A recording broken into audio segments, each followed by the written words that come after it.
کسی گاؤں میں ایک لکڑہارا رہتا تھا جو اپنے گزر بسر کے لیے روزانہ جنگل سے لکڑیاں کاٹتا اور بازار میں آ کر بیچتا تھا۔ اس کے ساتھ اس کا ایک شاگرد بھی تھا جس کا نام علی تھا۔ علی سارا دن اس کے ساتھ رہتا اور کام میں اس کا ہاتھ بٹاتا تھا۔ ہر روز کی طرح جب ایک دن وہ جنگل میں لکڑیاں کاٹ رہے تھے تو اچانک ان کو شیر کی آواز سنائی دی۔ جیسے انہوں نے چنگھاڑ سنی وہ دونوں گھبرا کر جلدی سے قریب کے ایک درخت پر چڑھ گئے۔ اچانک وہ کیا دیکھتے ہیں، ایک بہت بڑا شیر جو اپنے منہ میں ہرن کو اٹھائے ہوئے تھا، قریب میں ایک درخت کے نیچے بیٹھ کر وہ اپنے شکار کیے ہوئے ہرن کو کھانے لگا۔ لکڑہارا اور اس کا شاگرد دم سادے درخت سے چمٹے رہے اور اس کو دیکھتے رہے۔ کافی دیر بعد جب شیر کا پیٹ بھر گیا تو وہ بچے ہوئے ہرن کو وہاں چھوڑ کر چل دیا۔ شیر کے جانے کے بعد جیسے ہی لکڑہارا اور علی وہاں سے نیچے اترنے لگے تو یہ دیکھ کر وہ پھر سے اپنی جگہ پر دبک گئے۔ انہوں نے دیکھا کہ ایک زخمی لومڑی جو چل نہیں سکتی تھی گھسٹ گھسٹ کر اس بچے ہوئے ہرن کی طرف بڑھنے لگی۔ قریب پہنچ کر وہ ہرن سے اپنا پیٹ بھرنے لگی۔ ابھی لومڑی وہاں سے جانے ہی والی تھی تو کچھ اور چھوٹے جانور اس ہرن کو کھانے کے لیے پہنچ گئے۔ پھر پرندے اس سے لطف اندوز ہوئے اور آخر میں چھوٹے چھوٹے کیڑے مکوڑوں نے اسی ایک ہرن سے اپنا پیٹ بھرنا شروع کر دیا۔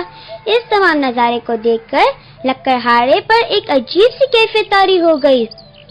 واہ میرے رب، تو اپنی مخلوق کو کبھی بھی بھوکا نہیں رکھتا اور ان کا رزق ان کے دروازے تک پہنچاتا ہے، ان کو بھی جو کچھ محنت کر کے کھانے کے قابل نہ ہو۔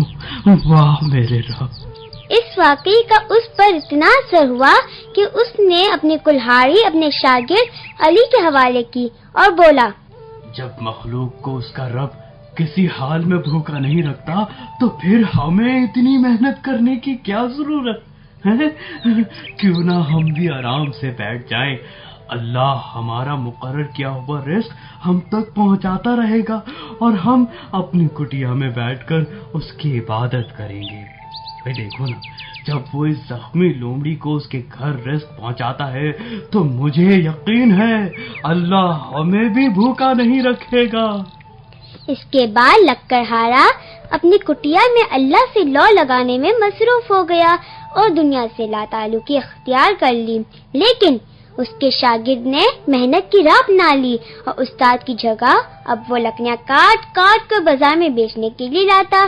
پہلے ہی دن جب وہ بازار میں کاٹی ہوئی لکڑیوں کو بیچنے کے لیے پہنچا تو ایک انتہائی مالدار شخص نے علی سے سب لکڑیاں خرید لی اور اس کی توقع سے بڑھ کر اس کو اجرت ادا کی اور علی کو ہدایت کی کہ آئندہ سے وہ جتنی بھی لکڑیاں کاٹے اسے میرے گودام میں پہنچا دیا کرے۔ اسی روز وہ خوش خوش اپنے استاد لکڑہارے کے گھر پہنچا اور اپنی آمدنی میں سے کچھ حصہ اس کے ہاتھ پر رکھا۔ علی نے استاد کے منع کرنے کے باوجود اس کو وہ رقم دے دی۔ استاد بہت خوش ہوا اور بولا، دیکھا آج میرا پہلا دن تھا اور کس طرح میرے پیارے رب نے میرا رزق مجھ تک پہنچا دیا۔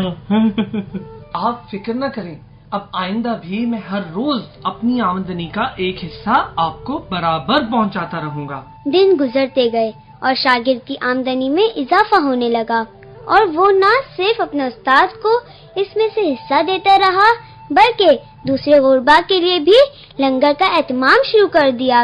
دوسری طرف استاد نے اس کو غیبی امداد سمجھتے ہوئے اپنے آپ کو دنیا سے مزید کنارہ کش کر لیا۔ ایک روز شاگرد اپنے استاد کے ہاں پہنچا اور اس کو اس بات کی دعوت دی کہ وہ اس کے ساتھ جا کر اس کے نئے گھر کا افتتاح کرے۔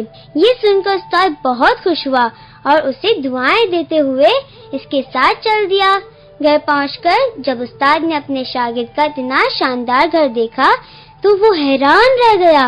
ارے اتنا شاندار گھر اور یہ اتنا بڑا لنگر، یہ کیسے ہوا؟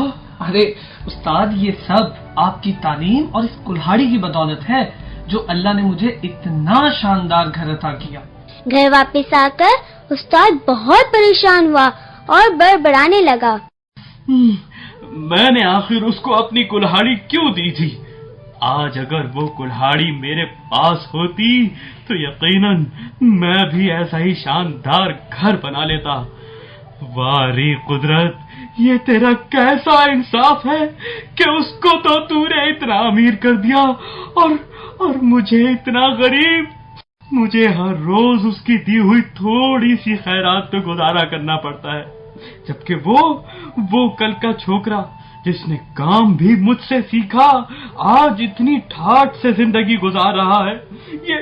یہ سراسر ناانصافی ہے، یہ سراسر ناانصافی ہے۔ جب اس کی آو بکا بہت بڑھی تو غیب سے ایک آواز آئی، تو نے لومڑی سے متاثر ہو کر اپنے لیے جو راہ چنی تھی وہ رزق تو تجھے بلا ناغہ ملتا رہا، لیکن تیرے اس شاگرد نے لومڑی کے بجائے شیر سے سبق لیا، نہ صرف اپنے کھانے کا انتظام کیا بلکہ تجھے اور تجھ جیسے بہت سارے دوسرے افراد کے لیے بھی رزق کی فراہمی کا سبب بنتا رہا۔ اب تو بتا، تیری شکایت جائز ہے یا غلط؟ پیارے بچوں، اوپر والا ہاتھ ہمیشہ نیچے والے ہاتھ سے بہتر ہوتا ہے۔ ایک مضبوط اور خوشحال مسلمان جو دوسروں کی مدد کر سکے زیادہ اجر کا مستحق ہے۔ ہم سب کو شیر بن کر زندہ رہنا ہوگا تاکہ اپنے سے کمزوروں کا بھی ہم سہارا بن سکیں۔